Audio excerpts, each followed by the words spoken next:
ಶ್ರೀ ಸಾಯಿರಾಮ್. ದಸ್ spake ಭಗವಾನ್ ಶ್ರೀ ಸತ್ಯ ಸಾಯಿಬಾಬಾ. ನಮ್ಮ ಸ್ವಾಮಿ ನಮಗೆಲ್ಲ ನಾನು ಸದಾ ನಿಮ್ಮ ಇಂಟ ಬಂಟ ಜಂಟಾನೇ ಇರ್ತೀನಿ ಅಂತ ಅಭಯವನ್ನ ನೀಡಿದ್ದಾರೆ. ನೀವು ಸಾಯಿ ಅಂತ ಕರೆದ್ರೆ ನಾನು ಓಯಿ ಅಂತ ರೆಸ್ಪಾಂಡ್ ಮಾಡ್ತೀನಿ ಅಂತ. ನಮಗೆಲ್ಲರಿಗೂ ಕೂಡ ಇದರ ಅನುಭವ ಆಗಿರುತ್ತೆ. ನಮ್ಗೆ ಜೀವನದಲ್ಲಿ ಕಷ್ಟಗಳು ಬಂದಾಗ ನಾವು ಸ್ವಾಮಿಯನ್ನ ಪ್ರಾರ್ಥನೆ ಮಾಡಿದಾಗ ಪ್ರತ್ಯಕ್ಷವಾಗಿಯೋ ಪರೋಕ್ಷವಾಗಿಯೋ ಸ್ವಾಮಿ ನಮ್ಮ ಜೊತೆ ಇದ್ದಾರೆ, ನಮ್ಗೆ ಸಹಾಯ ಮಾಡಿದ್ದಾರೆ ಅನ್ನುವ ಅರಿವು ನಮ್ಗಾಗೇ ಆಗಿರುತ್ತೆ. ಆದ್ರೆ ಕೆಲವೊಮ್ಮೆ ಕಷ್ಟಗಳು ಬಂದಾಗ ನಾವು ಸ್ವಾಮಿಯನ್ನ ಕರೆಯೋದನ್ನ ಮರ್ತೇ ಬಿಟ್ಟಿರ್ತೀವಿ. ನಾವು ಮರೆತರೂ ಕೂಡ ಸ್ವಾಮಿ ನಮ್ಮ ರಕ್ಷಣೆಗೆ ಬರೋದನ್ನ ಮರೆಯೋದಿಲ್ಲ. ಅಷ್ಟೇ ಅಲ್ಲ, ಕೆಲವೊಮ್ಮೆ ಮುಂದಾಗುವ ಅಪಾಯದ ಬಗ್ಗೆ ಸ್ವಾಮಿನೇ ನಮ್ಗೆ ಕ್ಲೂ ಕೊಟ್ಟು ನಮ್ಮನ್ನ ಕಾಪಾಡ್ತಾರೆ. ಇದರ ಬಗ್ಗೆ ನಮ್ಮ ಚಿಕ್ಕಮ್ಮನವರ ಜೀವನದಲ್ಲಿ ನಡೆದಂತಹ ಒಂದು ಘಟನೆಯ ಬಗ್ಗೆ ಇಲ್ಲಿ ನಿಮ್ಮ ಮುಂದೆ ಹೇಳೋದಕ್ಕೆ ಇಷ್ಟಪಡ್ತೇನೆ. ನಮ್ಮ ಚಿಕ್ಕಮ್ಮನವರ ಹೆಸರು ಶ್ರೀಮತಿ ರಮಾದೇವಿ ಅಂತ. ಅವರು ಧಾರವಾಡದಲ್ಲಿ ವಾಸವಾಗಿದ್ರು. ಒಮ್ಮೆ ಅವರು ಒಂದು ಕಾರ್ಯಕ್ರಮವನ್ನ ಅಟೆಂಡ್ ಮಾಡೋದಕ್ಕೋಸ್ಕರ ಅವರು ಹಾಗೂ ಚಿಕ್ಕಪ್ಪನವರು ತೀರ್ಥಹಳ್ಳಿಗೆ ಬಂದಿರ್ತಾರೆ. ಆ ದಿನ ರಾತ್ರಿ ಸ್ವಾಮಿ ಅವರ ಕನಸಿನಲ್ಲಿ ಬಂದು, ನಾಳೆ ನಾನು ನಿನ್ ಜೊತೆನೇ ಇರ್ಬೇಕಲ್ವಾ, ನೀನೇ ಯೋಚನೆ ಮಾಡ್ಬೇಡ ಆಯ್ತಾ, ನಾನು ನಿನ್ ಜೊತೆನೇ ಇರ್ತೀನಿ ಅಂತ ಸ್ವಾಮಿ 3-4 ಬಾರಿ ಹೇಳ್ತಾರೆ.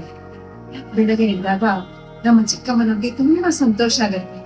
ಸ್ವಾಮಿ ಕನಸಿನಲ್ಲಿ ಬಂದಿದ್ಯೋ, ಅಷ್ಟೇ ಅಲ್ಲ ನಾನು ನಿನ್ ಜೊತೆನೇ ಇರ್ತೀನಿ ಅಂತ ಬೇರೆ ಹೇಳಿದ್ರು ಅಂತ ಸಹಜವಾಗಿ ಬಹಳ ಸಂತೋಷ ಆಗತ್ತೆ.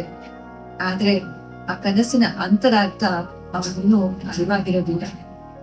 ಆ ದಿನ ರಾತ್ರಿ ಅವ್ರು ಮರಳಿ ಧಾರವಾಡಕ್ಕೆ ಬರುತ್ತಾರೆ. ಚಿಕ್ಕಪ್ಪ ಹಾಗೂ ಚಿಕ್ಕಮ್ಮ ಧಾರವಾಡಕ್ಕೆ ಹೋಗೋ ಬಸ್ಸನ್ನ ಹಿಡ್ಕೊಂತಾರೆ. ಅವರು ಒಂದು ಸೀಟಲ್ಲಿ ಕುತ್ಕೊಂಡಾಗ ಕಂಡಕ್ಟರ್ ಮುಂದೆ ಒಂದು ಸೀಟಲ್ಲಿ ಕೂತಿರ್ತಾರೆ. ಕಂಡಕ್ಟರ್ ಅವ್ರನ್ನ, ಇಲ್ಲ ಇದು ರಿಸರ್ವ್ಡ್, ಹಿಂದೆ ಹೋಗಿ ಅಂತ ಎಬ್ಬಿಸ್ತಾರೆ. ಸ್ವಲ್ಪ ಹಿಂದೆ ಹೋಗಿ ಕೂತ್ಕೊಂಡಾಗ ಅಲ್ಲಿಂದ ಕೂಡ ಎಬ್ಬಿಸಿ ಕೊನೆಯ ಸೀಟ್ಗೆ ಕಳಿಸ್ತಾರೆ. ಕೂತ್ಕೊಂಡಿರ್ತಾರೆ. ರಾತ್ರಿ ಹೊತ್ತು ನಿದ್ದೆ ಬಂದಿರುತ್ತೆ ಇಬ್ರಿಗೂ. ಸಡನ್ ಆಗಿ ಜೋರಾಗಿ ಶಬ್ದ ಕೇಳುತ್ತೆ. ಆಗ ಅವ್ರಿಗೇನೋ ಪೆಟ್ಟಾಗತ್ತೆ. ಆ ಗಾಬರಿಯಾಗಿ ಎದ್ದು ನೋಡಿದಾಗ ಬಸ್ಸು ಮತ್ತು ಲಾರಿಗೆ ನಿಧಾನ್ ಕೊಲಿಷನ್ ಆಗಿರುತ್ತೆ. ಮೇಜರ್ ಆಕ್ಸಿಡೆಂಟ್ ಆಗಿ ಬಸ್ಸು ಪಕ್ಕದಲ್ಲಿರೋ ಹೊಲಕ್ಕೆ ಎದ್ಬಿಟ್ಟಿರುತ್ತೆ. ಇಷ್ಟು ದೊಡ್ಡ ಅಪಘಾತ ಆಗಬೇಕಂದ್ರೆ ಮುಂದೆ ಇದ್ದಂತಹ ಸುಮಾರು 20 ಜನ ಸ್ಪಾಟ್ ಡೆತ್ ಆಗಿರ್ತಾರೆ. ಹಾಗೆ ಬಸ್ಸಿಗೆ ಬೆಂಕಿ ಹತ್ಕೊಂಡ್ಬಿಟ್ಟಿರುತ್ತೆ. ಇವ್ರಿಗೆ ಹೇಗೆ ಹೊರಗೆ ಬರೋದು ಅಂತ ಕೂಡ ಗೊತ್ತಾಗೋದಿಲ್ಲ. ಯಾರೋ ಬಂದು ಇವ್ರನ್ನ ಬಸ್ಸಿಂದ ಹೊರಗೆ ಪುಷ್ ಮಾಡ್ತಾರೆ, ಹೊರಗೆ ತಳ್ತಾರೆ. ಹೊರಗೆ ಬಂದ್ ನೋಡಿದಾಗ ಉಳ್ಕೊಂಡಿದ್ದಂತಹ 10-15 ಜನ ತುಂಬಾ ನರಳಾಡ್ತಿರ್ತಾರೆ. ಕೆಲವ್ರಿಗೆ ಕೈ ಹೋಗಿರುತ್ತೆ, ಕೆಲವ್ರಿಗೆ ಕಾಲ್ ಹೋಗಿರುತ್ತೆ, ಕೆಲವರು ಸಂಪೂರ್ಣವಾಗಿ ರಕ್ತದಲ್ಲಿ ಮುಳುಗೋಗಿರ್ತಾರೆ. ಆಗ ಅಲ್ಲಿದ್ದಂತಹ ಹಳ್ಳಿಯವರೆಲ್ಲ ಸಹಾಯಕ್ಕೆ ಬರ್ತಾರೆ. ಪಕ್ಕದಲ್ಲಿ ಹೋಗ್ತಾ ಇದ್ದಂತಹ ಒಂದು ಬಸ್ಸನ್ನ ನಿಲ್ಲಿಸಿ ಉಳ್ಕೊಂಡಿದ್ದಂತಹ 10-15 ಜನರನ್ನ ಆ ಬಸ್ಸಲ್ಲಿ ಕಳಿಸ್ತಾರೆ. ಅದ್ರಲ್ಲಿ ನಮ್ಮ ಚಿಕ್ಕಪ್ಪ ಚಿಕ್ಕಮ್ಮ ಕೂಡ ಯಾವುದೇ ಗಾಯಗಳು, ಯಾವುದೇ ತೊಂದರೆ ಆಗದೆ ಕೇವಲ ಸಣ್ಣ ಪುಟ್ಟ ತರ್ಚಿದ ಗಾಯಗಳು ಮಾತ್ರ ಆಗಿ ಉಳ್ಕೊಂಡು ಹೋಗುತ್ತೆ ಬಸ್ಸಲ್ಲಿ ಇಬ್ರಿ.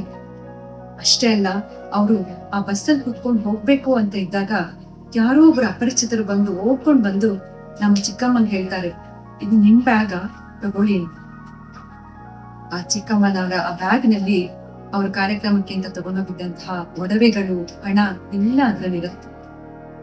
ಸ್ವಾಮಿ, ನಾನ್ ನಿನ್ ಜೊತೆ ಇರ್ಬೇಕಲ್ವಾ, ನಾನ್ ನಿನ್ ಜೊತೆ ಇರ್ತೀನಿ ಆಯ್ತಾ ಅಂತ ಹೇಳಿ ಅವರ ಜೀವವನ್ನ ಉಳಿಸಿದ್ದು ಮಾತ್ರ ಅಲ್ಲ, ಅವ್ರಿಗೆ ಯಾವುದೇ ದೊಡ್ಡ ತೊಂದರೆಗಳಾಗದೆ ಇರೋ ತರ ನೋಡ್ಕೊಂಡ್ರು. ಅಷ್ಟೇ ಅಲ್ಲ, ಅವರ ಹಣ ಒಡವೆಗಳು ಕೂಡ ಹಾಳಾಗದೆ ಇರೋ ತರ ನೋಡ್ಕೊಂಡ್ರು. ನಾವು ನಮ್ಮ ಸ್ವಾಮಿಯ ಅಷ್ಟೋತ್ರದಲ್ಲಿ ಓಂ ಶ್ರೀ ಸಾಯಿ ಆಪದ್ ಬಾಂಧವಾಯ ನಮಃ ಅಂತ ಹೇಳ್ತೀವಿ. ನಿಜವಾಗ್ಲೂ ಆಪತ್ತು ಬಂದಾಗ ನಮ್ಮ ಸುತ್ತಮುತ್ತ ಎಷ್ಟೇ ಜನ ಇದ್ರು, ನಮ್ಮ ಅಪ್ಪ ಅಮ್ಮ ಬಂಧು ಬಳಗ ಯಾರೇ ಇದ್ರು, ನಮ್ಗೆ ಸಹಾಯ ಮಾಡೋದು ಅಥವಾ ನಮ್ಗೆ ಸಹಾಯ ಮಾಡೋದಕ್ಕೆ ಸಾಧ್ಯ ಆಗೋದು ನಮ್ಮ ಸ್ವಾಮಿ ಒಬ್ಬರಿಗೆ ಮಾತ್ರ. ಅದಕ್ಕೆ ಅಲ್ವಾ ಸ್ವಾಮಿ ನಮಗೆ ಹೇಳ್ತಾರೆ, why fear when I am here. ಜೈ ಸಾಯಿನಾಥ್.